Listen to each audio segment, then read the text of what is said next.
Nu, tam nav vārdu. Tas vienkārši ir kaut kas tāds, kas ir jāredz, kas ir jāpiedzīvo, kas ir jājūt. Bet tā ideja, ka tu brauc un tu redzi dzīvus, īstus dzīvniekus brīvā dabā, un šī sajūta laikam ir vis tāda, īstākā, patiesākā, ko mēs Afrikā arī varam izbaudīt. Tās lielpilsētas man mazāk interesē, bet vienkārši braukt pa tiem safārī. Tanzānijā ļoti svarīgi ir neizskatīties pēc klasiska turista. Bet ideja ir tāda, ka tu dzīvojot šādā namiņā, dzirdi, kā tev, piemēram, elpo aiz loga zilonīts un staigā, vai ne? Cilvēkiem vajag pirmkārt novērtēt, kas viņiem ir. Otrs, ka viņiem, lai justos labi un sirsnīgi un mīļi un draudzīgi, nemaz nevajag daudz. Actually, so in this September and October, Roman, we can meet you in Tanzania. Yes. Yeah. They can just need to book the trip in Travelbiz, and so we are going to meet you in Tanzania. Yep. Yeah. Yep. Okay. I go. And we will see you in Big Five. Big Five. Lawa, Yeah. Zuluan, Yeah. Leopard, leopard, yeah, and the buffalo and the rhino. Dagunradzes. Jā. That's the Big Five. Welcome, Tanzania. Čau! Ir pagājis kāds laiks, un mēs tiekamies podkāstā Sajust pasauli. Un tā nu ir sanācis, ka šodien mēs viesosimies Āfrikā. Un Travelbizam Āfrikā ir vairākas programmas, Madagaskara, cerams būs Uganda, ir, protams, Ēģipte, ir Maroka, bet šodien runāsim par Tanzāniju. Un Tanzānija ir viens no ceļojumiem, kas patiesībā, vismaz daļai mūsu klienti, kas jau ir bijuši Tanzānijā, ir palicis ļoti, ļoti prātā ar safāri, ar dabu un daudzām citām foršām lietām. Un, lai to visu atcerētos un lai varbūt sagatavotos nākamie ceļotāji Tanzānijas ceļojumam, jo tur ir gana daudz lietu, kam arī jābūt gatavam un kas jāņem vērā. Mēs šodien parunāsimies, un studijā būs mūsu ceļotājs Mārtiņš Steins. Čau, Mārtiņ! Sveicināti! Un kopā ar mani šodien arī būs kolēģīte Dace, kas mīļi un laipni kopā ar savu vīru Romānu arī uzņem mūsu ceļotājs Tanzānijā. Un šodien ir Latvijā, un šodien ir studijā. Sveika, Dace! Sveiki! Sveiki! Lūk, klau, mīļie draugi. Zin, kā sāksim? Es nevaru neredzēt to, ka Mārtiņš līdzi ir paņēmis veselu virkni ar lietām, un man, protams, tās viss ar kaut ko asociējās, jo mēs bijām, šķiet, Mārtiņa pirmā ceļotāja grupa, kas devās uz Tanzāniju, un mēs visi nedaudz caur neziņu par dzelteno pasi, vai ne, un par daudz ko citu runājām. Es varbūt sākšu ar tevi. Kā tu gatavojies Tanzānijas ceļojumam, jo tas bija tāds kārtīgs, es nesaukšu to par Ēģipti vai par Maroku, kas ir Ziemeļāfrika, mēs devāmies tā kā vairāk uz dienvidiem. Kā gatavojies? Pirmkārt jau jāsaka to, ka es pirmo reizi biju tajā Āfrikas kontinentālajā daļā. Es biju bijis tā saucamā Eiropas Maurīcijās, bet šajā daļā es biju pirmo reizi, un jāsaka, ka man jau ļoti patika izlasīt to aprakstu un stāstu un tās bildes. Un kopumā jāsaka, man nebija nekādas gaidas. Es braucu, un es īstenībā vienmēr braucu ceļojot. Es esmu gatavs visam, kas man tur sagaida. Bet šoreiz bija tas, ka netipiski no citiem ceļojumiem tur bija tās rekomendācijas, un arī valsts dažādos dienestos bija rekomendācijas pēc dažādām potēm.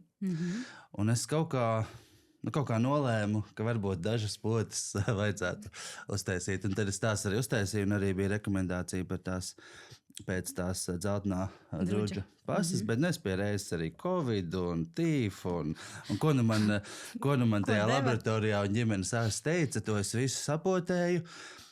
Sāku jau, man liekas, kaut kādus 2-3 mēnešus iepriekš, un zinu, ka bija kaut kāda pote, kas man vēl pēc brauciena bija.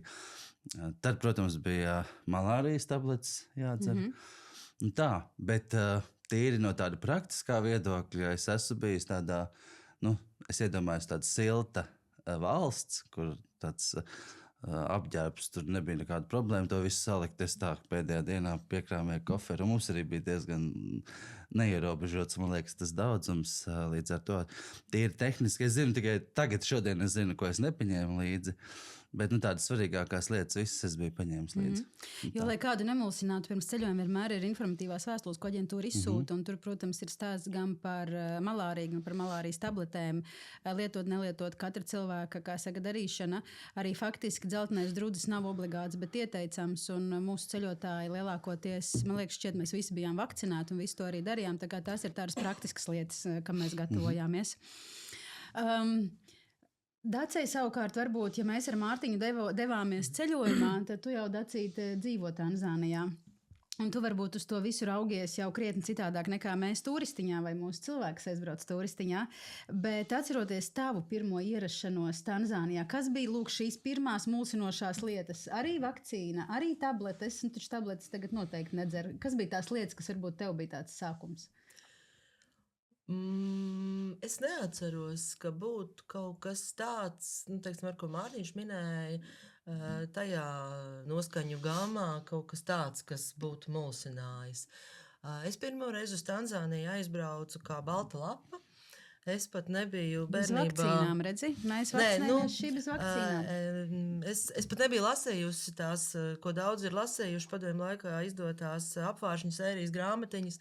Līdz ar to es tiešām braucu kā balta lapa. Es domāju, ka tur joprojām arī mūsdienās visi dzīvo ciltīs un tā tālāk.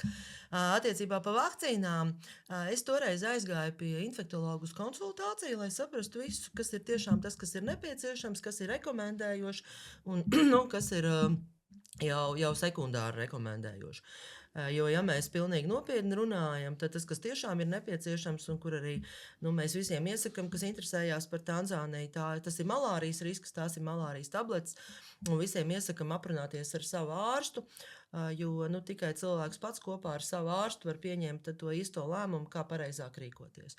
Jo ir cilvēki, kas negrib dzert malārijas tabletes, gan tāpēc, ka to profilaks uzskatu par tādu pārspīlētu, gan tāpēc, ka, protams, arī šīm tabletēm, tāpat kā visām tabletēm, ir dažādas blaknes un tā tālāk, bet malārijai tas ļoti nopietnais papildus risks ir augsta temperatūra. Un, ja cilvēkam ir 40, 41, 42, 43 grādu temperatūra, tad ir skaidrs, ka visas kroniskās slimības tajā brīdī nostājas piketā vai iet streikā. Respektīvi, tas ir tiešām nopietns jautājums, kas ir nopietni pirms tam jāapdomā, un kur nevajadzētu balstīties uz to, ka mani tas neskars. Ja? Un attiecībā par visām pārējām vakcīnām, dzeltenā druģu pasi un poti.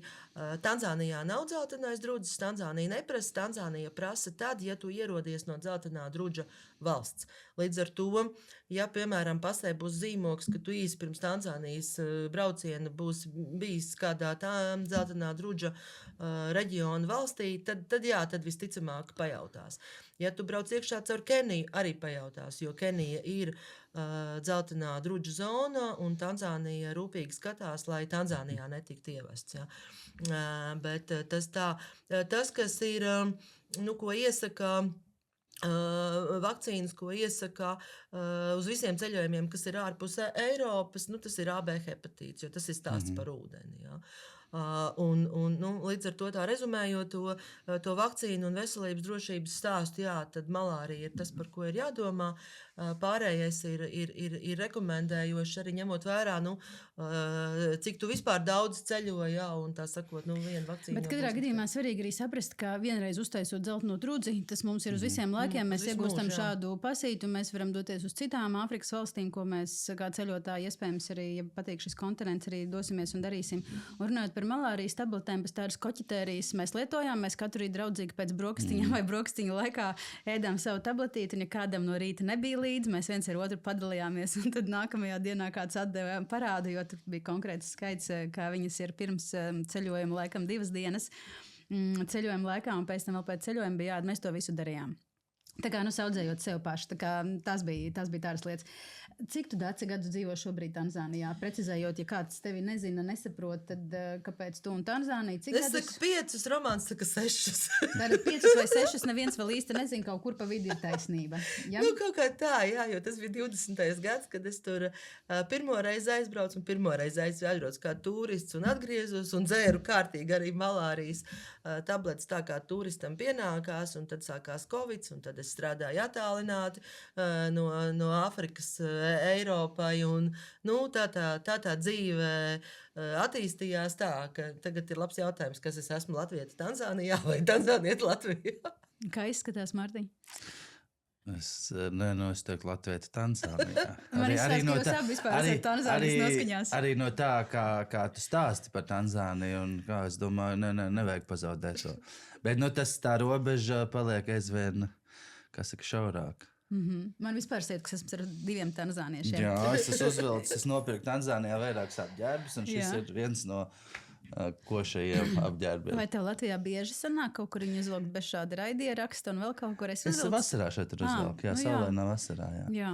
Es, piemēram, man ir arī masaju tas tērps, kas, balstīts tādā, tā vienkāršot, var teikt, lakatā uz vienas pleca. Jā, to mēs vēl nedemonstrēsim, varbūt vēlāk. vēlāk. To gan es esmu vasarā. Vilcis.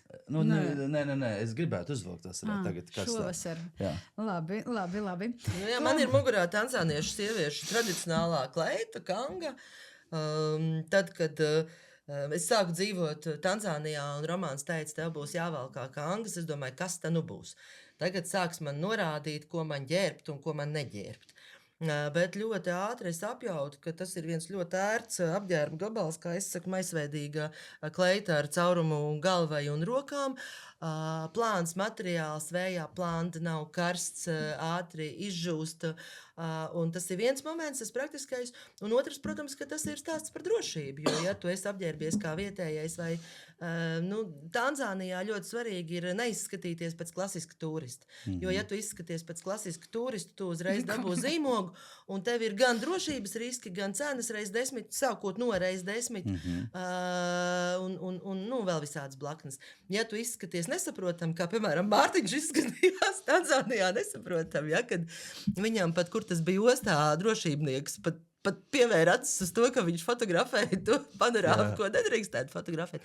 Tas ir stāsts, par ko tu izskaties. Tāpēc, ja brauc uz Tanzāniju, tad ļoti svarīgi ir pielāgoties un neizskatīties pēc kolonizatora. Jā. To tur varēja arī forši izdarīt. Man patīk viņu ģērbšanās stils un saule, un mēs ātri nosoļojāmies. Tā. Labi. Vai tu, Mārtiņ, atceries kaut kādas tavas pirmās emocijas sajūtas, kad mēs ieradāmies Tanzānijā, bez tās lidostas, kur bija tas Big Five uzzīmēts, kurš tajā brīdī, man liekas, mums vēl nevienam neko nenozīmēja, tie dzīvnieki un tā īsti. Bet atceries šobrīd tavu pirmo sajūtu, kad mēs ieradāmies? Protams, arī bez dacis ciešām mīļā apskāviena. Jā, es tieši gribēju teikt, ka mūs sagaida vietējie latviešu valodā, bet arī vietējie gidi arī. Visi ar mums samīļoja. Tas bija ļoti forši. Mēs ieradāmies, man liekas, vakarā, vēlu vai agri no rīta. Es nezinu, naktī, jā. Pa tumsu. Mūsu foršais busiņš un... lidosta bija ļoti normāla, tur es neko neredzu. Forši bija tas, ka uzreiz bija silts un tā. Man ir tikai labākās atmiņas par to lidojumu. Ja tagad mēs iedomājamies, varbūt tādas pirmās kaut kādas emocijas, sajūtas, garšas, krāsas, kas šobrīd tev ir Tanzānija un kas, Dace, varbūt tev jau nodzīvojot 5-6 gadus šajā valstī, jo man, protams, daba, noteikti daba, šie dzīvnieki, šie safāri, saulrieti, saulēkti, kuros mūs no rīta moži modināja, un tad mēs tur samiegojušies, kādreiz arī devāmies. Kas tev ir palicis prātā un kas tev ir Tanzānija? Es teiktu, ka man ļoti, ņemot vērā, ka es braucu uz tādu valsti, kuras es biju salasījies, visu kaut ko, es, protams, izpētīju visu to politisko stāvokli un visu to pārējo, bet ja kopumā man ļoti iedvesmoja un patika tas Tanzānijas autentiskums. Protams, viņš bija arī skarbs un šur tur varbūt nabadzīgāks un šur tur varbūt diži nevarēja just atšķirību. Līdz ar to tas man ļoti, kad varēja redzēt, kā cilvēki dzīvo, jo mēs diezgan tālu vidienē arī braucām. Man ļoti arī patika tā viesmīlība, arī visa veida varbūt brīdinājumi par tiem drošības aspektiem kaut kur. Es kopumā nebaidījos, nejutos. Un vēl, protams, man ļoti, līdzīgi kā teica, safārī, bet man arī tā viņu safārī parku vai vispār nacionālā parka politika, kur Daciņa arī minēs, bet tas, ka īstenībā Tanzānija viena no retajām valstīm, kur visi šie nacionālajie parki ir bez robežām, izņemot viens, kur ir tie slimie vai saslimušie dzīvnieki, kur laikam kaut kāds žoks, bet kopumā tas, ka viņiem ir tie bezrobežu nacionālajie parki, un tur var būt dzīvnieki, šodien var nebūt. Un tas arī forši, ka mēs pārbraucām no viena parka uz otru, un tur bija vairākas dienas. Tas bija vienkārši iedvesmojoši. Par safari vēl parunāsim. Jā. Bet tu, Dacīt, kā teiktu, tad tev šobrīd Tanzānija krāsās, garšās, sajūtās, emocijās ir kas? Man joprojām nav tāda viena teikuma atbilde uz to, kas man saista, kas man patīk. Pieminēja krāsas, jā, noteikti ļoti svarīgs faktors, kā es teicu jau kādreiz, tad, kad mani nabadzīgie kaimiņi izmazgā veļu, un tad viņi to veļas striķi izkar ar visiem tur palagiem un citām drēbēm, tad tur ir visas varavīksnes krāsas, visi tie spilgtie toņi, ja, vai kādreiz arī tu pa dienu, visu dienu nosēdēs pie datora, nu tu tagad pēcpusdienā izēj ielās, ja, tās krāsas cilvēki ģērbjās košās krāstās, tas ir pirmais kontrasts, kas uzreiz krīt acīs atbraucot uz Latviju, ka mums ir pelēks, brūns, melns, nu un tad viss pasteļtoņi, ja. Bet tur ir pretēji, tur pasteļtoņi nav kā šķira, tur viss ir košās krāsās, un tas ir cilvēku drēbēs, un tas ir dabā. Es noteikti arī esmu saulrietu un saulēktu fans, un jūs arī abi pieminējāt un teicāt, cik burvīgas krāsas, un tas ir tas, ka mēs vienmēr cenšamies arī cilvēkiem iedot to rīta vai vakara, to saulēkta vai saulrieta sajūtu, kad ir gan tās krāsas, gan tā daba, un tāpat grūti ir atrast vārdus, kā to visu to atmosfēru un tās sajūtas, kas tajā brīdī, un emocijas, kas notiek tajā brīdī pašā, nu, tam nav vārdu, tas vienkārši ir kaut kas tāds, kas ir jāredz, kas ir jāpiedzīvo, kas ir jājūt. Un Mārtiņš pieminēja viesmīlību, jā, tanzānieši arī paši uzsver, un es esmu arī runājusi ar ceļotājiem, kas ir, nu, ja negluži pilnīgi visas Āfrikas valstis, tad katrā gadījumā ļoti daudz Āfrikas valstis apceļojuši, un tas ir tas, ko viņi ir uzsvēruši, kā tā Tanzānijas viesmīlība un tas draudzīgums. Un tas arī mēs ar Romānu braucām svinēt man dzimšanas dienu uz kaimiņu valstu uz Dienvidu Āfriku, un Dienvidu Āfrikā pirmais, kas mums iekrīt acīs, Eiropa, tā akmens sejas. Kā Romāns teica, pa ko tu brīnies, tā ir kā Eiropā, akmens ģīmi, ja, jo Tanzānijā ir, nu, draudzīgi tie cilvēki.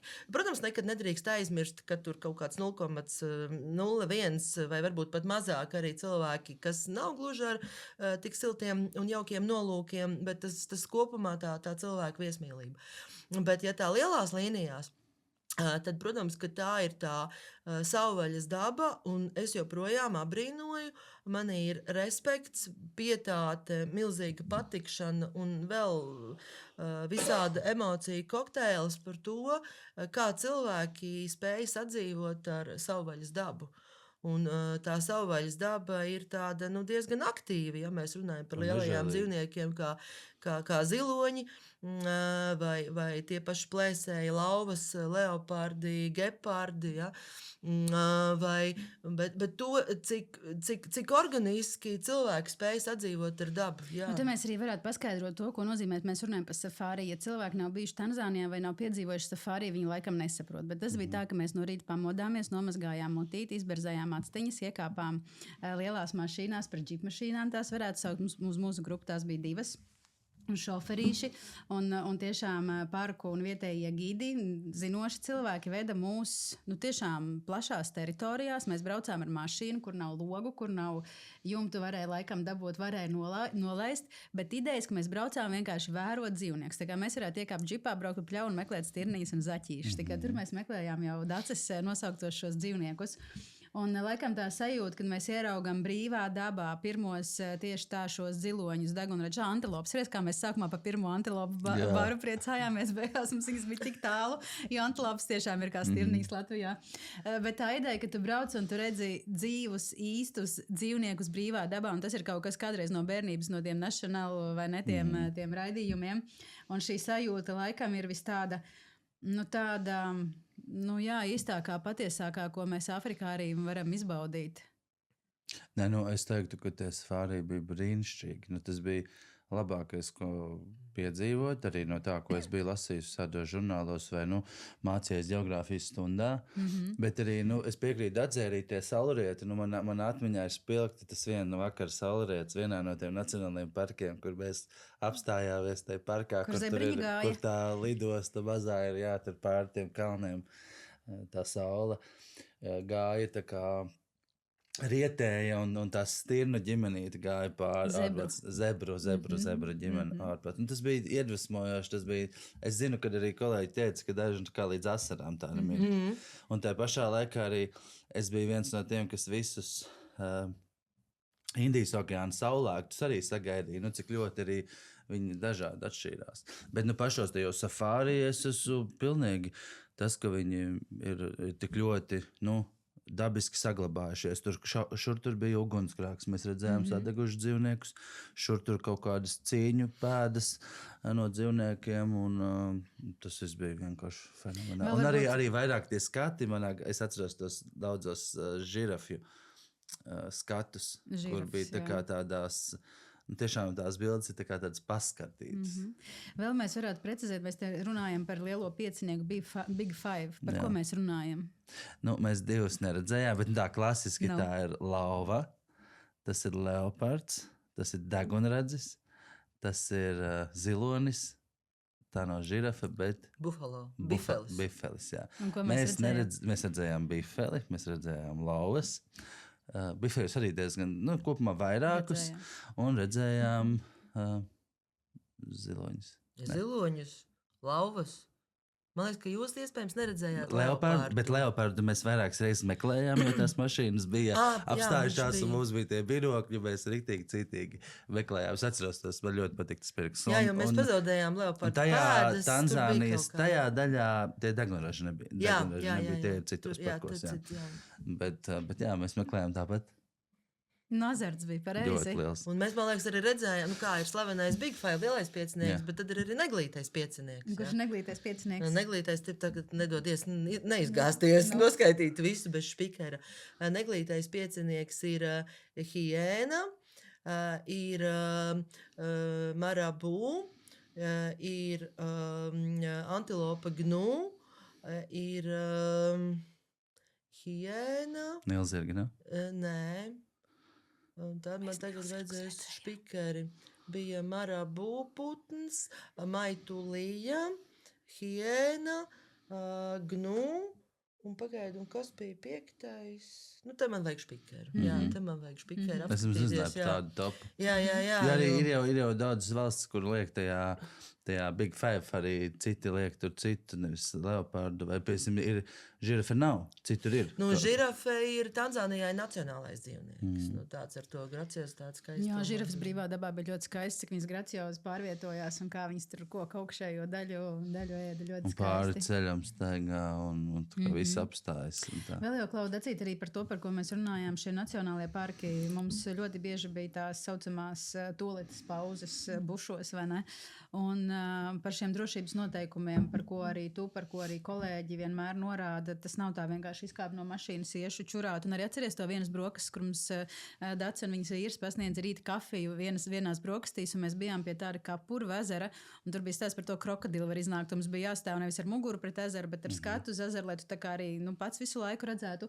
Par šiem drošības noteikumiem, tas nav joks, lai cilvēki tas nav joks, tas nav joks, un tas ir, jo mēs esam savvaļas dabā. Un Tanzānijā, salīdzinoši, piemēram, to pašu Keniju vai citām Āfrikas valstī, Tanzānijā ir attīstīta tā pikniku vietu sistēma. Tad ir parks un vienkārši kaut kādā vietā ir galdi, krēsli, labierīcību mājiņa. Un kā es jau pirmīt pieminēju, ka es abrīnoju joprojām to līdzās pastāvēšanu par zvēriem un cilvēkiem, un savulaik es vienā tajā turistu fórumā izlasīju, kur viens cilvēks bija ierakstījis, tur bija tas jautājums par to, ko var un ko nevar, un tā atbilde cilvēks bija ierakstījis: Tanzānijā zvēri respektē cilvēkus. Un es ilgi domāju par šo frāzi, un es sapratu, jā, tas ir tas formulējums, zem kur es parakstos. Bet tā atslēga ir tajā, kad neuzbrūk, neaizskar, un arī tie zvēri nejūtas apdraudēti tiešā veidā no cilvēka. Bet, protams, ka tie ir savvaļas zvēri, un tu nekad nezini, vai tā lauva ir ēdus pirms stundas, vai tā lauva ir ēdus pirms nedēļas, un līdz ar to viņa grib ēst. Un līdz ar to izkāpt no ārā no mašīnas, kāpt ārā drīkst tikai tajās vietās, kur gids šoferis atļauj. Vienkārši. Un tie viņa noteikumi ir jāievēro, jo tas nav zoodārs, tie nav pieradināti zvēriņi, tie ir īsti reāli savvaļas zvēri, kuriem tajā brīdī, kad cilvēks ir parkā, tu, protams, esi barības ķēdē. Vai ceļotāji latvieši to saprot vienmēr? Kā ir mūsu ceļotājiem? Parasti cilvēki saprot, un par to nav nekādu īpašu diskusiju, jā, bet man ir arī bijis pārsteigums, kur es esmu uz pauzes, ka cilvēks pasaka, es zinu noteikumus, bet negribu un neievērošu. Un es tajā brīdī nesaprotu īsti, ko darīt, vai teikt cilvēkam, ok, tad tur ir vārti, mēs izbrauksim līdz vārtiem, un tur tavs safārī būs arī beidzies. Ņemot vērā to, ka viens ir zaudēt firmas licenci un papīri, bet otra ir lieta, ir, ka gidi šoferi, viņi atbild ar tā skaitā kriminālu atbildību par to, lai nekas slikts nenotiktu turistiem. Ja? Es pat nerunāju par tādu elementāru vai tik banālu lietu kā dzīvnieku barošanu. Tu nedrīkst barot dzīvniekus. Ja? Tāpatās, ja tu esi parkā, tu nedrīkst bļaustīties. Ja? Teiksim, tāpatās, nevajag savas labākās smaržas izmantot tajā dienā, kad tu brauc uz safāri. Ja?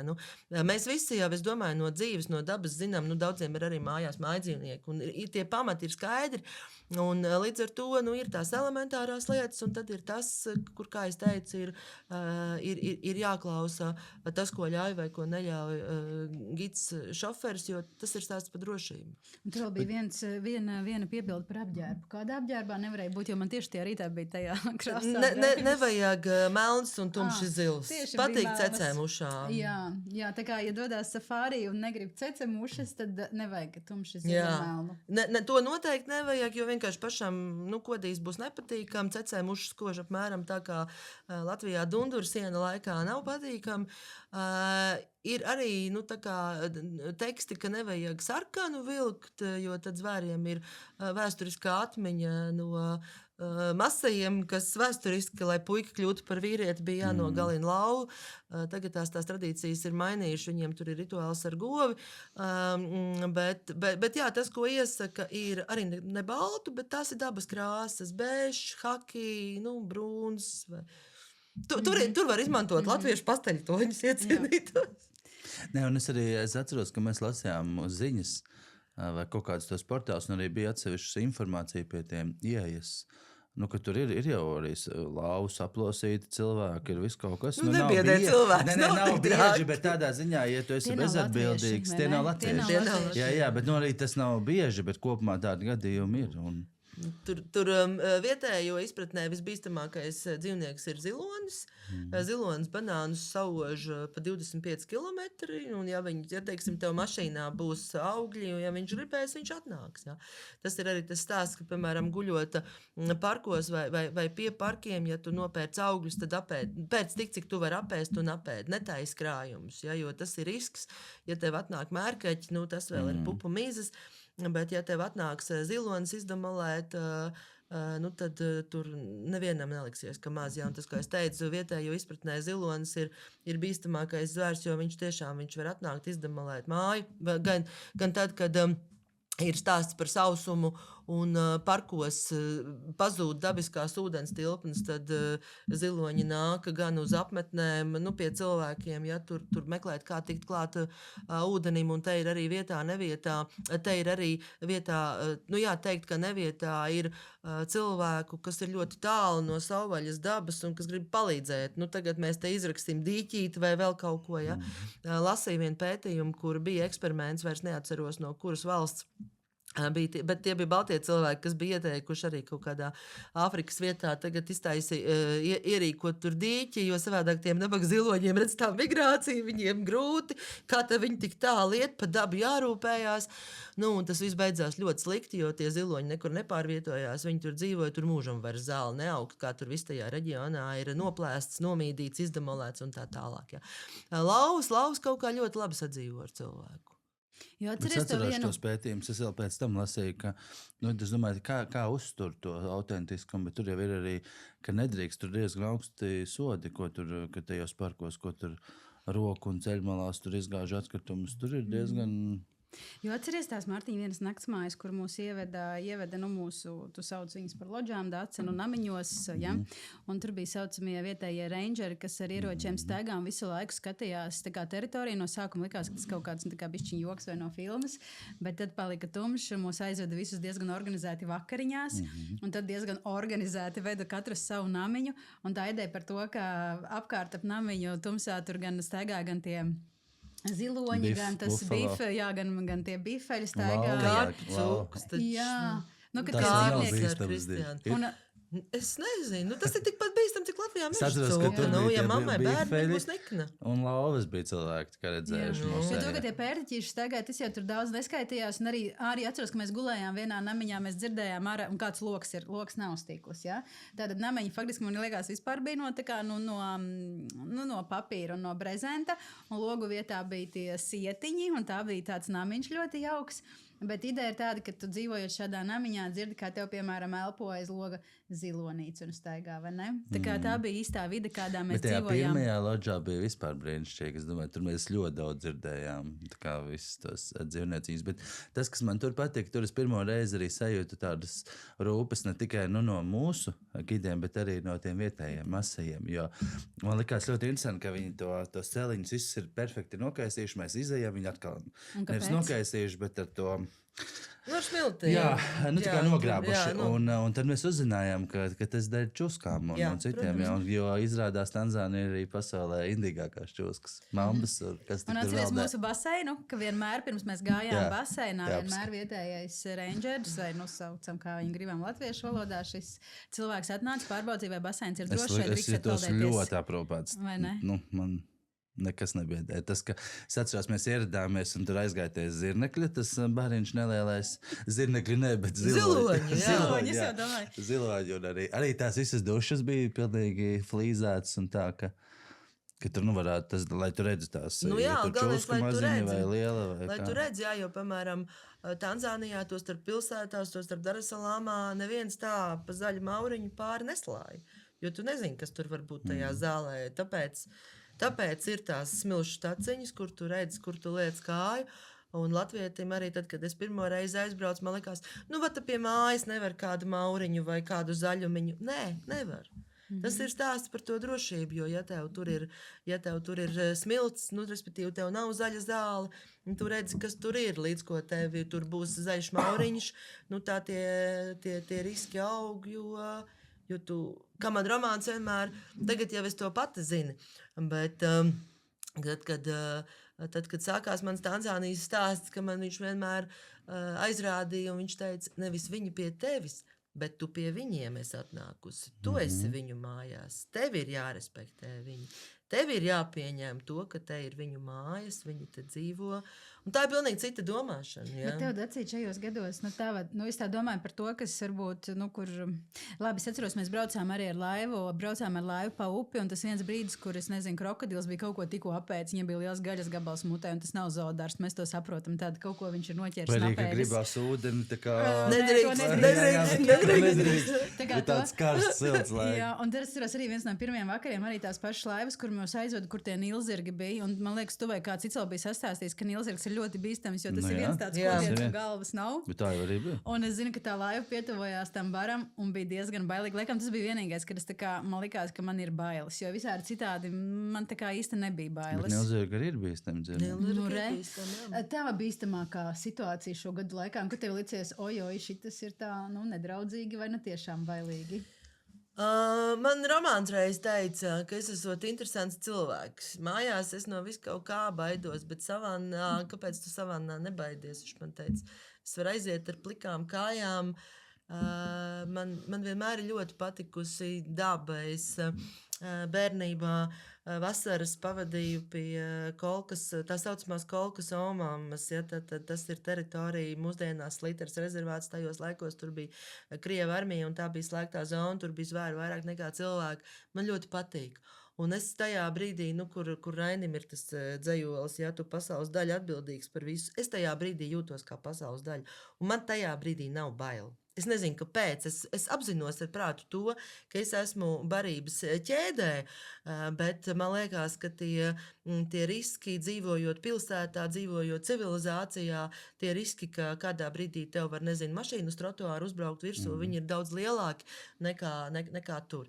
Jā, man ir šoferi gidi mācījuši, kā ir ar hiēnu jāsarunājās, kā ir ar lauvu jāsarunājās, bet es to nevienam nestāstīšu, lai tas nedod tādu to viltus ilūziju, ka es tagad zināšu, kā rīkoties.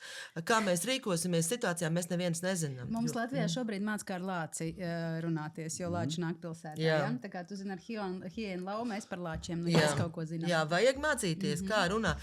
Nevis tur organizēt parakstus par to, ka lāčus vajag izšaut, bet vajag mācīties, kā ar lāci sarunāties, ko darīt savā sētā, ko nedarīt, kādā veidā sadzīvot ar to dabu. Jo tādā veidā jau mēs nonāksim pie tam, ka viss, kas man nepatīk, nogalinam. Jo tad dzīvnieks, kurš ir nosacīti neaizsargātāks, mēs viņu nogalinam, jo man nepatīk, kā viņš uzvedās, bet viņš uzvedās tā, kā viņš loģiski uzvedās. Ja?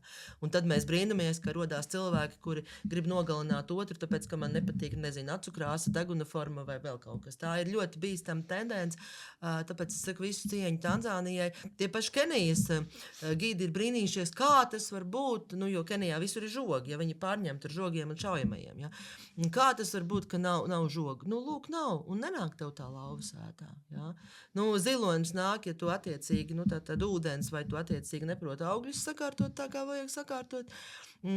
Jā, protams, arī maziem bērniem ir augstāks risks, jo, piemēram, hiēna neuzbrūk skaitās, ka neuzbrūk pieaugušam, bet labprāt uzbruks bērnam. Un ik pa laikam var vietējos mēdījos lasīt, kur ir, kā es saprotu, tās ir kaut kādas mazākas pašvaldības, kur pašvaldības izmanto arī mēdījus sabiedrības apziņošanai un aicinot vecākus, lai vecāki nesūta bērnus viens pašs uz skolu, lai tad bērni iet barā vai lai pieaugušais pavada un tā tālāk. Tas sacās sadzīvot ar to dabu un, protams, ka kādā veidā sadzīvot, tur arī tie praktiskie mehānismi var būt dažādi, bet te mēs atgriežamies kādu sev vietu pasaulē, kādu lomu sev redz cilvēks, vai atgriežoties pie Raiņa, tu pasaules daļa atbildīgs par visu, vai dodiet man pišķiku, un es tagad būšu varonis. Ja? Tā ir izvēle. Tev, Mārtiņ, ceļojuma laikā satikšanās ar kādu, tev bija tā kā man, kas tev teica, ka tā kā bija bišķiņ bailes. Tev bija bailes vai ne? Vai tu jūties kā pasaules daļa?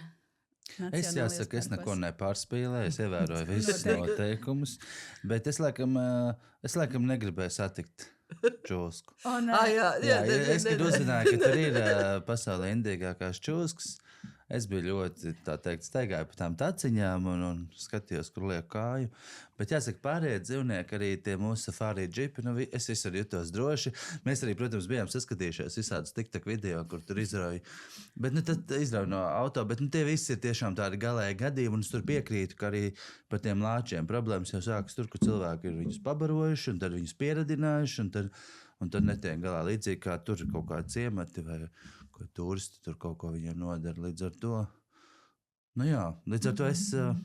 varbūt tā viena reize, kad mums tie ziloņi ļoti tuvu pienāca. Mēs bijām tikko saskatījušies kaut kāds tiktokus, kur zilonis apgāž to džipiņu, jo viņi to var, viņi milzīgi. Un tad mums arī viņš mēs braucām lēnām parkā, kur viņi gāja tieši pāri. Un mēs strauji apstājāmies, jo pēkšņi viņš izdomāja iet tieši tur pāri, nevis burtiski mašīnai priekšā. Un tas bija arī rokas stiepiena attālumā. Tas tā vispār jau tie dzīvnieki, kuri bija rokas stiepiena attālumā, visi radīja kaut kādu tādu pietāti. Bet tā, es teiktu, ka bāzes nebija. Labi. Jūs sevi minējāt, Mārtiņš, un tu Dats teicāt par šiem Tanzānijas cilvēkiem, kas jūsuprāt ir ļoti draudzīgi, sirsnīgi. Ja tev teiktu vienu tanzānieti, kuru tu atceries, kas viņš bija, ko viņš tev pateica? Es pilgti atceros pirmās lodžas, pirmās naktsmājas to Masaju. Jā, viņš daudz nerunāja. Mēs arī beigās visi fotografējāmies. Un arī es viņam pajautāju, kā sauc to tērpu. Jo es gribēju nopirkt, skaties internetā, un beigās mēs tikām uz to Masaju ciematu, kur varēja nopirkt to tērpu. Vai mums lika visiem vilkt, un tad varēja nopirkt.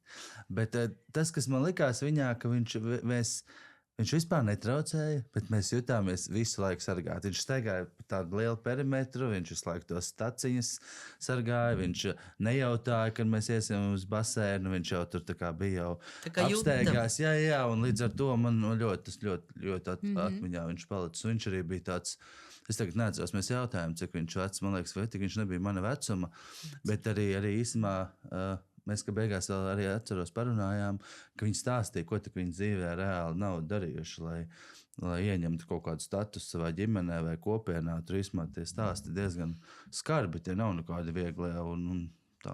Jo interesanti, protams, bija šī būšana arī Masai ciemā, kur mēs vienā, man liekas, arī diezgan agrā rīta stundā aizbraucām, kur bija šie cilvēki ģērbti tradicionālajās drēbēs, un viņi arī rādīja un stāstīja par savām tradīcijām un par to savu ikdienu, un tur bija kaziņas un gotiņas. Jā, un tur basām kājām bērniņi, protams, staigāja un skatījās, un tad ir tā viņa tradicionālā deja. Par šo deju Dats pastāst, ka viņi tur lec, tā ir vīriešu deja. Un tā palikšanās, tā ir principā sacensība.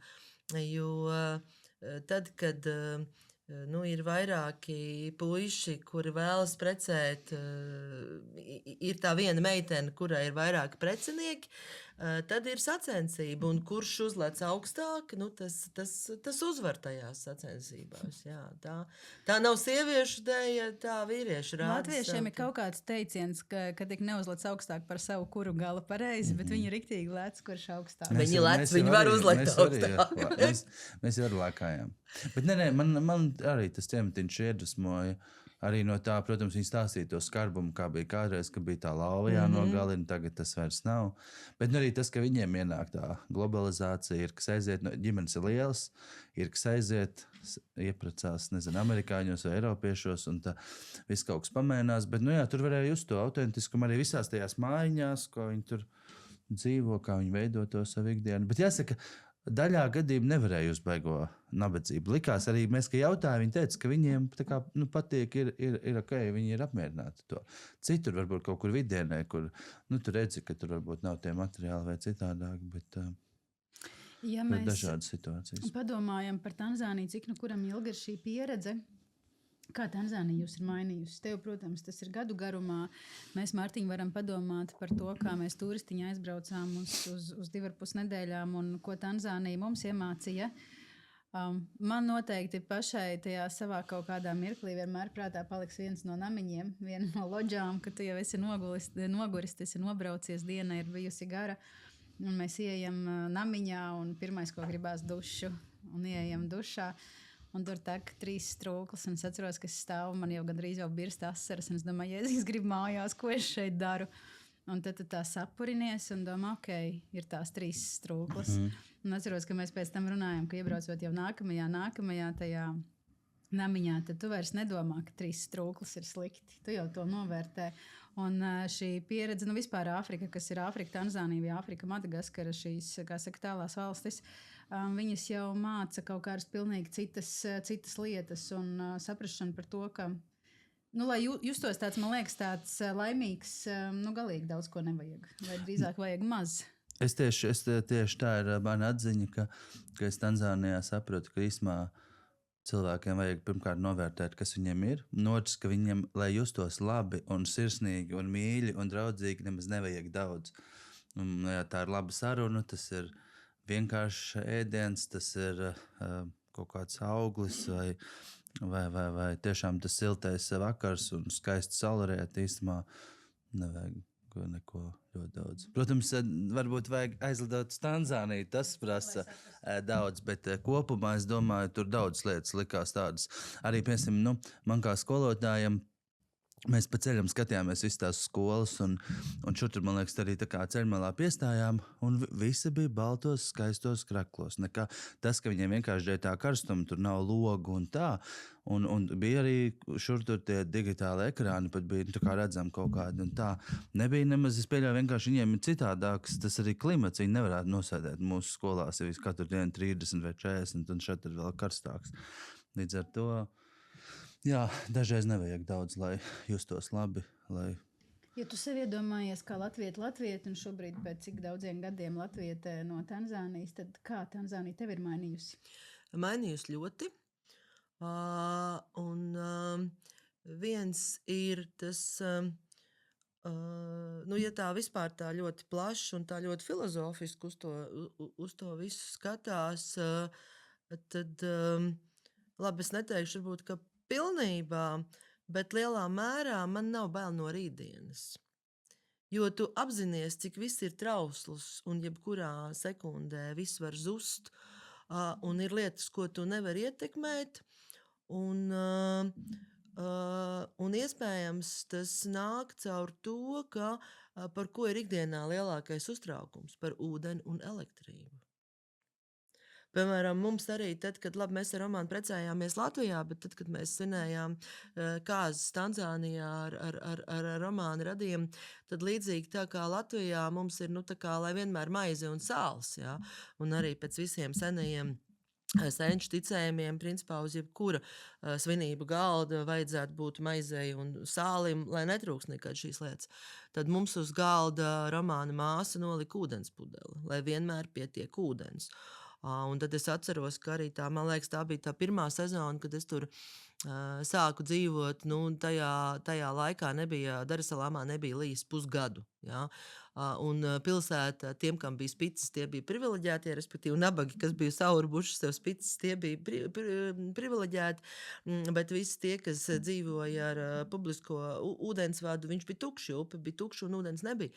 Un tas toreiz man bija tāds arī liels pagrieziens, kad es vienā rītā piecēlos Romānam un teicu, es iešu, pēc 5 dienām bez ūdens, es vēl vairs nevaru. Es nezinu vēl, kur es iešu, vai uz jaunu māju, vai uz viesnīcu, vai uz tramvaju, bet es iešu. Un, ja toreiz nebūtu, bet dzīve pagriezās tā, kā man teica viens kolēģis, Āfrika tev nelaida prom. Jo es tur sāku meklēt internetā, ātri atradu vietējo SS, sāku skatīties kaut kādas citas dzīves vietas. Teicu, Romāns tur zvana, Romāns piezvanīja, un tas makleris teica, tur jau viss ir beidzies. Respektīvi, tas īpašums jau ir izīrēts, un tur nekā nav. Es saku, ko tam man taču tad nav laika skatīties visus īpašumus, kas ir, kas nav, lai viņš saka, kas viņam ir. Un tā viņš atsūtīja tur to video, un mēs braucām skatīties, un mēs palikām, un ūdens bija, un vienkārši tā dzīve kaut kā sakārtojās. Un tas ir tas, ka tu spēj pieņemt lietas, ko tu nevari ietekmēt.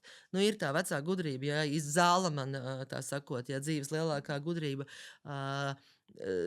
maini to, ko tu vari mainīt, pieņem to, ko tu nevari mainīt, un lielākā gudrība atšķirt vienu no otru. Un to laikam nevis kā tikai tādu skaistu frāzi, ko citēt, bet to kā tādu reālās dzīves pamatu es sapratu dzīvojot Tanzānijā. Un tad reizēm ir tā, ka esot Tanzānijā, es atveru Twitter, un tad man liekas ārprāts, cilvēkiem nav problēma. Par ko cepiens? Aiz labas dzīves tiek meklētas problēmas, kur patiesībā nav problēmas. Un patiesībā tas ir tas, ko... Nevelti ir teiciens, ka ceļošana ir prāta higiēna. Ja? Tev ir jābrauc ceļojumā, lai tu atgriežoties mājās redzētu un varētu ar svaigu skatu novērtēt to, kas notiek tavās mājās. Un patiesībā man liekas, ka cilvēki, labi, es nezinu, pa visu Eiropu, bet Latvijā mēs nenovērtējam to, kas ir. Mums nav tīrs ūdens, mums nav problēma. Mums ūdens ir krānā, mēs ūdeni dzeram no krāna. Tas nav stāsts par to, ka Tanzānijā ūdens pudeli ir pats par sevi. Tu vari dzert tikai aiztaisīt, un pat arī alkoholu, pat arī stipru alkoholu. Tu vari dzert, labi, tas jau sajiet kopā ar to, kā citi mēģina izdzīvot un ne tajos godīgākajos un labākajos veidos. Bet, respektīvi, tas problēma loks ir pilnīgi cits. Arī tu teici, kur cilvēki bez mājas, bez logiem. Ir mājas ar logiem, bet ir arī mājas bez logiem, kur tev ir tikai tas moskītu siets, jā, kas tev attiecīgi aiztur knaušus, bet tas klimats to prasa, jo tas nozīmē, ka tev gaisa visu laiku tev staigā iekšā ārā. Un nereti īpaši Latvijas ceļotāji prasa kondicionieri, jā. Bet Tanzānijā es atceros, es pirmo reizi tā pa īstam ar griestu ventilatoru iepazinos Sicīlijā, un man ir vislabākās atmiņas, ja. Tanzānijā Tanzānijā tas ir standarts, ka visur ir ventilatori.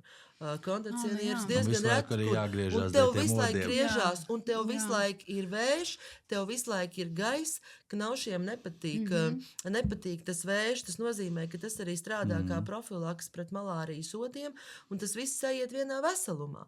Un tad atbrauc viens klasisks baltais cilvēks, kurš ir salasījies teorijas gudrības, tad viņš grib istabu ar kondicionieru, bet tur ir augsts. Un tad, ja tev ir istabā 20 un ārā 35, apaugstēties var ļoti viegli. Tālāk, tu dzīvojot tajā kondicionierī, tu atūdeņojies. Tu nedzīvo dabiskajos, organiskajos apstākļos. Tev ir jāēd visādi elektrolīti un vispārējais klāt, lai tu tur, tā sakot, neatūdeņotos. Parādās ļoti daudzas jaunas problēmas, respektīvi medaļas otra pusi, ja? Un dzīvot kā vietējam, lai pirmajā brīdī tas varbūt neliktos, ka tas ir stāsts par nabadzību, bet pēc laika tu saproti, ka tas nav stāsts par nabadzību, tas ir stāsts par dzīvesveidu, ja? Par to dzīves stilu kā tādu. Jā, es dzīvoju mājā ar logiem, un es varu ieslēgt kondicionieru un aiztaisīt stiklus ciet, un sēdēt augstā bunkurā, ja? Bet tai pašā laikā reāli visu laiku visu logu stāv vaļā, lai tas gaiss cirkulē, lai ir ko elpot, un lai nav tas milzīgais kontrasts starp to ārā un iekšas temperatūru. Bet, ja tu runā par dzīvesveidu, es teiktu, ka arī no Tanzānijas dzīvesveidu var paņemt to, ko mēs varbūt redzam filmās. Hakuna Matata, pole. Visi šitie, ko tu mums izstāstīji no filmām, visi šitie nesteidzīgi lēnais ritms viņiem, tas bija Es teikšu, ka Hakuna Matata, kas nozīmē don't worry, jeb neuztraucies, ir varbūt tā kā pārspīlēti izcelts saulītē. Es teikšu, ka īstais dzīves stils ir pole. Prātīgi, lēnām. Reizēm tas pole ir saprotams. Tad, kad savu laiku es biju nogaidījusi savus vakariņas 2 stundas, es piecēlos un teicu, ka šitas priekš manis ir pa daudz. Mēs ejam prom, mēs kaut kur citur. Ja? Līdz ar to tie, kas brēdz, ka ir jau pagājuši 40 minūtes un vēl nav atnests ēdiens, nav pamata brēkt. Brēkt jūs varēsiet pēc 1,5–2 stundas ilgāk. Bet vēl paturpinot, pirmīt minēja par to, ka ceļošana ir prāta higiēna, tu teici. Ko tev, Mārtiņ, nozīmē ceļošana un ko tev nozīmē varbūt tieši šādu valstu iepazīšana, kas nav tādas varbūt klasiskas, ierastas valstis? Ne, tā noteikti ir cieņa pret to valsti un tās noteikumiem un dabas skaistumu. Bet man ceļošana arī tas foršums, kas ir tajā grupā. Mēs diezgan daudz ceļojam ar saviem vidusskolas laika klases biedriem. Mēs esam daudz kur bijuši, līdz ar to ir arī ļoti svarīgi, kas ir tie cilvēki.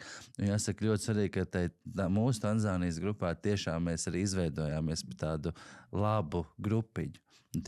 Mēs bijām, nebija lieli, te bija 10 kopā ar jums 12, 13 cilvēku. Un īsumā tas bija tāds ļoti labs salikums. Gan saulrieta laikā parunāties, gan iedzer kādu dzērienu un sēdēt pie ugunskura un klausīties dzīvnieku skaņās vai kādu mūziku. Man liekas, es teiktu, ka īsumā es šajā braucienā ļoti vispār mainīju savu uztveri, es arī iegūju draugus, es teiktu, un nostiprināju draudzības, iegūju jaunus draugus, un tādā ziņā man liekas, ka tas ir brīnišķīgākais, ko no ceļojuma var gūt. Un es teiktu, ka man pat ir draudzības, es domāju, kuras es ceru, ka būs uz mūžu, un man liekas, tas ir neko labāk nevar vēlēties. Tā saliekās, jāsaka, tā saliekās ne ļoti bieži. Nav tā, ka visas grupas ir tādas, bet mūsu grupa, kuru es biju konkrēti arī ar tevi, Mārtiņ, tā tiešām izveidojas par ļoti draudzīgu grupu, bet, protams, mēs zinām, ka mūsu ikdienas grupās ceļotāji ir dažādi, bet, protams, jebkuru ceļojumu īpašāku padara tas, ja tā ķīmija tur ir nostrādājusi, ja tas kolektīvs, kas atbrauc pie tevis vai ko mēs vedam, ka tur ir tie cilvēki, kuri viens otru papildina, tad, protams, ceļojums vispār veidojas par pašu pilnību, un tad mēs runājam par jaunām draudzībām un par draudzības nostiprināšanu. Tā kā tas bija forši. Jo mēs, protams, Mārtiņ, īpaši mums bija 2 mašīnas, kā es jau teicu, mēs nevaram aizmirst, arī tev uz galda redzu. Mēs bijām mūsu mašīnā, tāda 2, 4, 6 mēs bijām 6, un tur bija 4 laikam, otrā mašīnā. Jā. Un, piemēram, šoferīts, jā. Piemēram, zinu, ka mums vienā reizē viss jau, pārbraucieni ir loģiski, tāpat tās, kā mēs Madagaskarā braucam dienā pa 7, 8 stundām, jo ceļi ir tādi, kādi ir, ātrums ir tāds, kāds ir, tāpat mēs arī Tanzānijā braucam. Un tad mums vajadzēja kaut ko izdomāt, ko darīt. Es saprotu, ka mēs vienā vakarā nolēmām kārtas spēlēt duraku. Bet, lai tas viss kļūtu interesantāks, mēs duraku spēlējām, jo loģiski dzeram naudas. Tanzānijā dodzeram naudas. Pareizi? Jā. Dod. Nu, redz. Un mēs nolēmām savam šoferītim, tad pie viena sakrāsim to naudu. Sākumā mēs tā kā pa jokam, tur Mārtiņš zaudē, tur es zaudēju, tur vēl kāds zaudē, liekas, ok.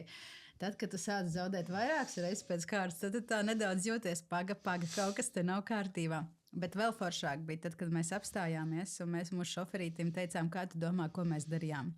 Un Džulijus saka, kārtas spēlējāt, un mēs sakām, tu zini, ka mēs tev uz dzeram naudu spēlējām. Un viņš tā sāk smieties. Viņš saka, mēs varētu vēl kaut kur aizbraukt. Atceries? Jā. Un tad mēs ieradāmies vienā tajā ļoti foršajās tajās loģās, tur bija ļoti skaista vide. Mēs ar Elīnu, ar ceļotāju ejam uz veikaliņām divas. Un Džulijus mums ieraug, viņš saka, ko jūs pirksiet? Mēs ar Elīnu sakām, mēs jau neko, mēs esam tādi pūriņā, tev jau visu naudiņu ir. Un tad Džulijus arī riktīgi smējās, bet tā bija viena versija, kā mēs un arī, jāpasaka, ka dažus 100 eiro samēnot, mēs kļuvām miljonāri. Tanzānijas šiliņi bija. Jā, Tanzānijas šiliņi. Bet man kopumā, es teiktu, man visgrūtākā šoferim, jau 11 gadu pieredze, ir sēdēt jebkurā citā vietā, kad es šofers. Un līdz ar to tajā gadījumā, ka mums bija daļa ceļa jābrauc 50 un 70 km, jo ātrāk nevar pa tiem zemes ceļiem. Līdz ar to bija diezgan grūti, un ja tās ir 6 vai mūsu gadījumā arī ar lietu visas 10 stundas, tad kaut kas bija jādara. Un tas, ko mēs darījām, spēlējām spēles. Es, protams, biju paņēmis līdzi arī, mēs skolā esam izstrādājuši arī līderības spēli, bet tā neaizgāja mūsu grupiņā ļoti daudz, jo tur bija tādi jautājumi par dzīves jēgu, par tādiem lieliem jautājumiem. Un cilvēki bija atbraukši atpūsties, un es atceros, ka pēc 1. 2. aprīļa viņi teica, labāk atgriežamies pie duraka. Bet tad man ir gan visos ceļojumos arī līdz tāda maza laime, kas tu esi. Un tad mēs vienkārši lozējām rītos. Patiesībā vai ik pēc stundas. Atceries, Artūrs to sauc par laimes poti, un teica, Mārtiņ, kur ir laimes poti. Un tad mums bija jānosauc lapas pusi, un, piemēram, Dats ir pasaka lapas pusi tagad. 13, bet 13. vēl ir ievads, tev jāpasaka no 19. No 19? Tad 27.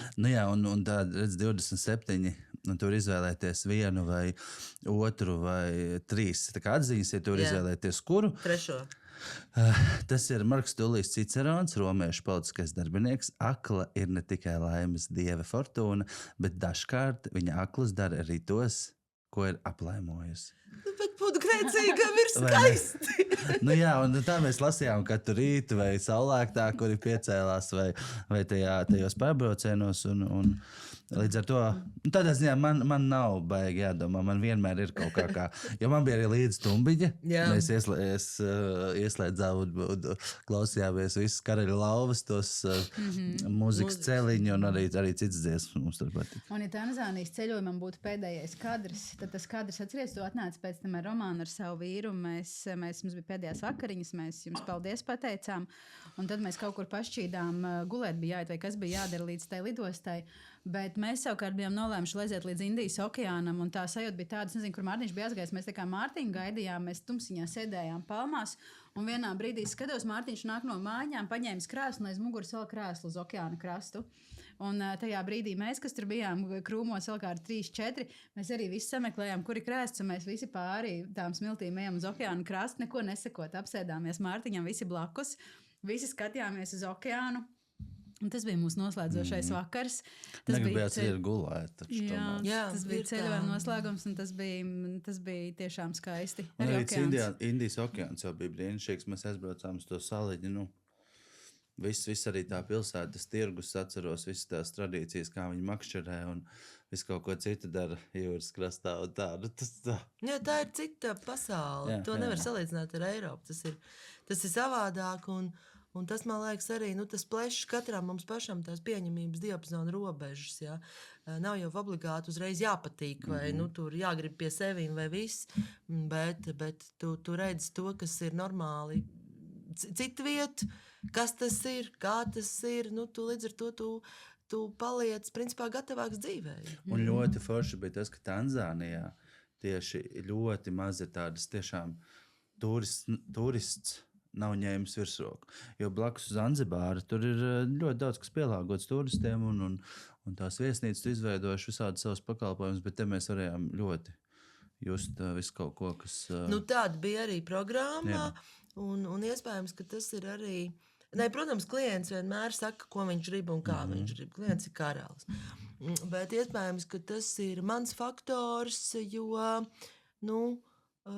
jo man pašai kā cilvēkam šķiet interesanti parādīt, un arī ceļotāji ļoti bieži prasa to autentisko, to, kas ir tas, ja, kas faktiski, ir. Ceļojot ar Travelbīz, mums nav koncepta vispār 5-zvaigžņu viesnīcas pēc būtības, vai vēl trakāk, kas ir viss iekļauts cenā, tā tas nav. Jo tā mūsu pieredze ir... vai tā iespēja, ko mēs dodam, ir piedzīvot, pieredzēt valsti. Un, līdz ar to arī šīs vietas varbūt kāds... Es atceros, ka mēs to video uztaisījām, kur tas stāst un rādi arī par tiem moskītu tīkliem, visu kaut ko kādam varbūt liekas šausmas. Nē, tās nebija šausmas, tās tiešām ir ļoti labas loģas. Es kaut gan arī tajā pašā laikā... cilvēki izvēle tādās arī negulēt, arī nebrauc Tanzāniju. Viņiem ir jāsaprot, kur viņi brauc, ar ko viņi brauc, kāpēc viņi brauc un kā viņi dzīvos. Un arī īstenībā tās pašas pēdējās mājiņas, kas ir pie mūsu programmas noslēgumā Indijā un Okeānā, kad mēs ejam iekšā un liekas, ka tas tā kā šķūnī, jo tur tie, tās vaļējās. No sākuma liekas, Jēziņ, mēs šeit dzīvosim. Ja godīgi, tās palika par vismīļākajām mājām. Un tās bija Jēziņ riktīgi foršākās mājas. Bet es atceros, ka es gulēju naktī, bija tie lukturieši, kas mums bija līdzi, un kad es vienkārši jūtu pārāk liels skaņas un es uzspiedienu, tur tās reistas un tur smērkiķis stāv pretī ar tavu. Tā neomulīgi, bet iekļā viņš netiek. Nē, bet tas laikam tas autentiskums visā tā ideja ir itīgi forši. Bet, zin kā, mēs tagad... Nākamie ceļotāji dosies septembrī un oktobrī šķiet uz Tanzāniju. Un ja jums abiem taujātu, ja kāds vēl domā, ja kāds vēl nevar saprast, kāpēc būtu jābrauc uz Tanzāniju, kāpēc no Āfrikas valstīm, kas ir daudz un dažādas, kāpēc Tanzānija, kāpēc tieši mūsu Tanzānija? Es teiktu, ka pirmkārt jau Tanzānija, ja tu gribi Āfriku, tā ir, tomēr tā nav visnabadzīgākā valsts, tā ir viena no attīstītākajām, un tur ir daudz, kas, ko tev vajag, ja tu tā kā gribi būt tā kā pa vidu. Negluži tas pilnīgs tāds eksotika, bet tur ir ļoti daudz, bet tur ir arī tas eiropeiskais. Es domāju, tāpēc varētu izvēlēties. Otrs ir, protams, tā nacionālā parku politika, un tas, ka pirmkārt viņi tur ir ļoti daudz, ļoti lielas iespējas ir redzēt.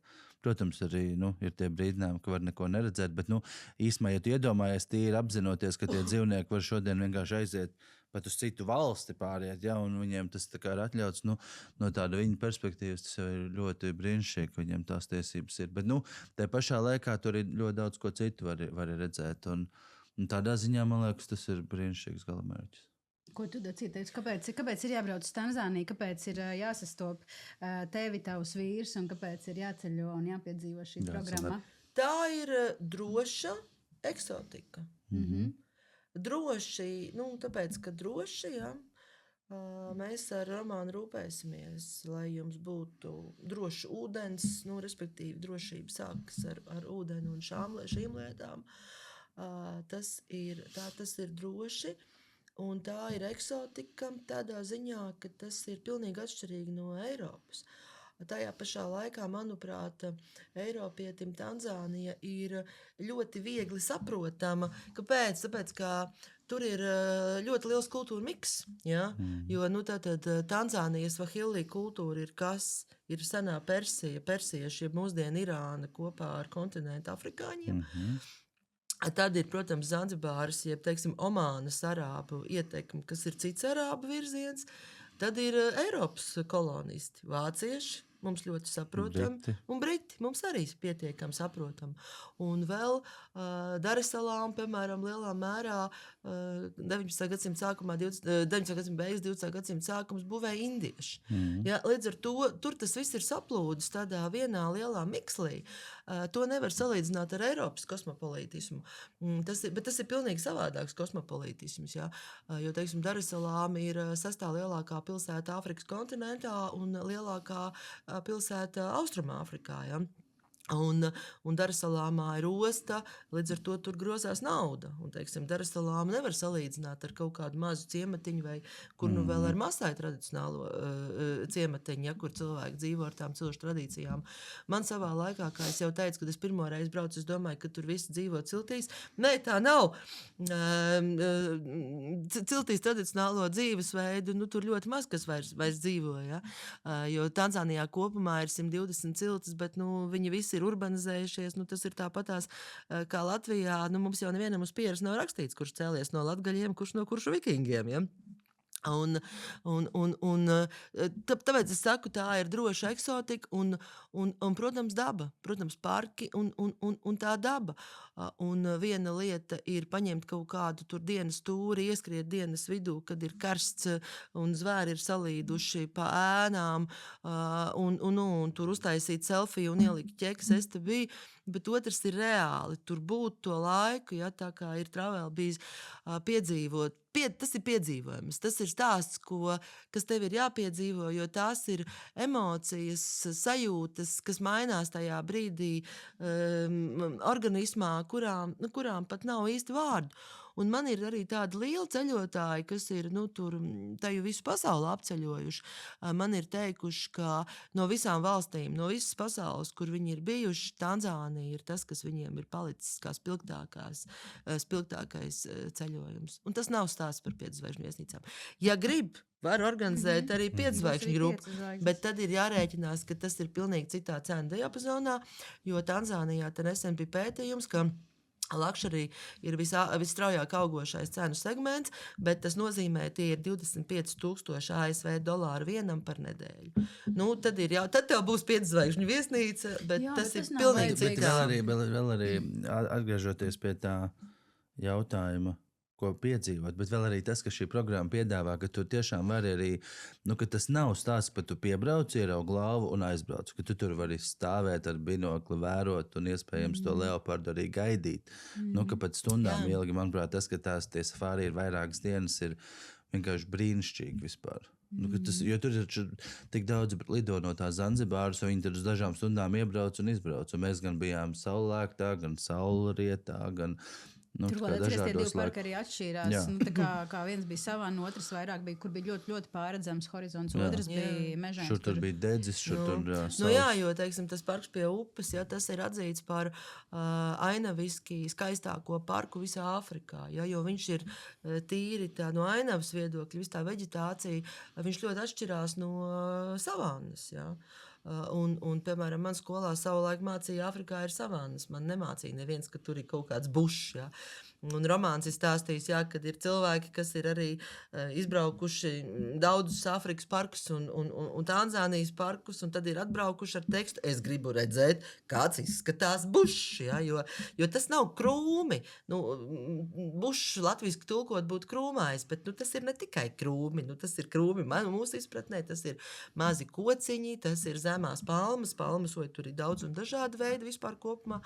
Un es lietoju vārdu piedzīvot, kas, manuprāt, ir tāds krietni plašāks nekā aizgāja, ieraudzīja, uztaisīja bildi un braucam tālāk. Un ļoti svarīgi arī, kāpēc tie vietējie gidi, kā jau teicu, viens cenu dēļ, bet arī es atceros, pirmo reizi baobaba sēklas ēst arī. Viens ir, ja es ieietu kā turists tajā tirgu, tad tur būtu 10 reizes dārgāk cenot tā, bet ieejot ar Romānu un kolēģiem, kad viņi tā kā iedod pagaršot, tā kā pilnīgi cita attieksme, citas garšas, izvākt no citurienē visādi citas preces, tas ir ļoti, cik tas ir svarīgi, ka tāds vietējais ir. Tas ir tas piedzīvojums. Es nopirku, es arī to atvedu uz Latviju, tād viens bija tās tādas skābenes, un es paņēmu ar multi kaut kādu citrusaugu, tādas dzeltenās. Es aiznesu arī uz skolu kolēģiem, un mēs, kā saka, sūkājām uz vēl parošanu, kā saka, un jo tur taču, ko tik mēs nesalasījāmies, tās ir viens no pasaulē vērtīgākajām sēklām, un kādi tik tur tie vitamīni un lietas tur viņās nebija. Ko tu vēl atved no Tanzānijas? Kāds cilvēks brauc un domā, ko atvest kā suvenīru, skaidrs, kad atceļ suvenīru es šobrīd teiktu, ka, es zinu, ka daži varbūt pat nožēloja, ka tās sēklas nenopirka, viņas nebija dārgas, bezbirbīti normāli maisiņi. Es tas, ka tās divas nopirku ļoti visiem sadāvināju un tā. Es nopirku divas gleznas, paldies arī Dacē, ka palīdzēja. Viens ir Āfrikas kontinents skats ar dzīvniekiem, un otrs ir tā tinga māksla, kas ir ļoti populāra. Es ļoti smojos no tās, kas ir dažādi dzīvnieci. Viņi vienkārši, ja mēs tā vienkārši varētu teikt, tāda animācijas tehnikā, stils, bet ļoti brīnišķīgi skaisti un tā. Un ko vēl es nopirku, protams, kaut kādus apģērbus, kaut kādus gliemežu rotas lietiņas un tā, bet es teiktu, koferi mēs tev un koferi, Ne, tas vispār, es domāju, šis ceļojums arī parādīja, ka es veselu nedēļu meklēju Adatu un Diegu, atceries, lai varētu, es tagad esmu nopircis ceļojumiem tādu komplektu, jo man vajadzēja sašūt somu. Un paldies, ka tu man izpalīdzēji, bet tas jau bija pēc nedēļas, kad mēs atgriezāmies tavā mājā. Bet ņem vērā, ka tā Diegs un Adata, ko es tev iedevu, tā bija no Latvijas atvesta. Jā, nav. Nē, gan jau kaut kur ir, bet te tu atrod, kur uz katras tur tevi šuvējis. Un īstenībā es teiktu, ka šis ir ļoti labs komplekts. Galvenais, kad dosies nākamajā ceļojumā, neaizmirst, jo visstrakāk būs, ka būs jāsaka mājās palika. Nē, man tagad ir, arī varbūt ar travel business kaut kas top, forši ceļojumu lietu saraksts. Kaut kas lietas. Es esmu vispār pēc Tanzānijas uzrakstījis tādu 8 lietu sarakstiņu, ko vajag. Un tad man jau bija tāds, bet nebija varbūt tik pilnīgs. Un tagad man ir, es teiktu, īpaši tādām eksotiskām valstīm, jo es plānoju vēlreiz braukt uz Āfriku. Un esmu šur tur bijis arī, varbūt Amerikā, bet arī tādā Padalies, kas tajā tavā sarakstiņā ir, kam ir jābūt bez Adatas un Diega? Pirmkārt jau dažādi veidi apģērbi, dažādiem laikapstākļiem, kas tur vēl mūzikas stumbiņi, piemēram, ļoti svarīgi uzlādēta, kas tur vēl ir, dažādas brīvā laika aktivitātes. Labi, tu vairāk par piemēram, ko es ierakstīju arī garšvielas Latvijas, kaut kādi ķiploki ir vietēji. Ķiploki pipari vai citronu pipari, dažreiz kaut kādām salātiņām. Pipari ir vietēji. Tanzānijā, tur mēs brīnišķīgi to piedzīvām, bet daudzās, piemēram, atceros Maldīvās, ka bija tur ļoti, ļoti pietrūka tomāts ir, bet nav nekā tāda. Man praktiskāka lieta viena noteikti, ko es tur sapratu, ko vajadzēja acu pielienu, tās asariņas, kas saucās. Jo ir ļoti daudz putekļu, mēs arī dzīvojam. Pirmkārt, mēs braucam ar mašīnu, tas ir safari, tā ir atvērta mašīna visu laiku. Otra lieta, mēs dzīvojam namiņos, kas gana bieži ir tāda, lūk, bez stikla, kā stikla, tur ir sieta vai kaut kas tāds, un pilnīgi noteikti tātad tie būtu acu, tas nevis pilieni kā medikamenti, bet tie, kas ir vienkārši, kas izskalo acis. Un otra lieta, pilnīgi noteikti arī domājot par visām pludmalēm, par dušiņām, manas mūžīgās liktenīgās čībiņas, gumijas obligāti vajag. Un arī piemēram, Vilnas zeķis, kad bija ļoti rekomendēja visu nakti turēt ieslēgtu to augšu ventilātoru. Daudz vispār nelieto, un tad bija no rīta tāda aizpampuša. Tā. Es kaut kā ātri pieradu, vienkārši uzvelcu kaut kādu krekliņu un zeķis, un tad es, tiešām arī nesaslimu nekādām, jo man jau, kā uzreiz angīna un tā, bet es... Tāpēc es vienmēr saku, ka kam jābūt tā aptieciņā kaut kādām tabletēm, zālēm pret elementāru apaugstēšanos. Un arī tas, ka tie odi ir, un diezgan daudz ir vakaros, tie varbūt nav visi malārijas sodi, bet tāpēc mums arī romāns iedē visādus pieniņus, un tas dedzināmie vīraki. Mēs viņus lidojām pie ugunskura, bet kopumā, kas vajag smērēties, īstenībā bija ļoti efektīvi, visi pušamie un smēras. Tas bet atkal no tādām praktiskām lietām tā arī varbūt liekas, kas brauc uz Āfriku, un tur vajag šortus, un tur vajag krekliņus, bet īstenībā vakariem pilnīgi noteikti vajag kaut ko ar kārtīgām garām rokām, kaut kādas kārtīgas garās bikses, lai nav plikas kājas, un vēl labāk, ja arī tie pirksti nav pliki kājām, tā kā respektīvi vakarā, kad mēs arī sēdējām vakaros pie okeāna vai vienalga pēc saulītes jau norietēšanas. Tā kā garais apģērbs arī ļoti svarīgs. Un arī bija kādi no grupas, kuru diezgan normāli sakot tie odi, ka tās pumpas bija lielas. Ko es kodu jautājums vēl kādu, kuram ir alerģija? Kādu, kuram ir alerģijas tableti ir arī labi likt somā.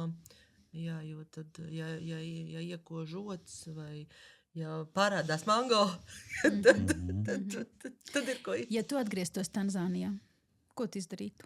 Vēlreiz? Jā. Es dubultotu laiku safārī, ka tiešām, ka tu tā kā meklē leopardu.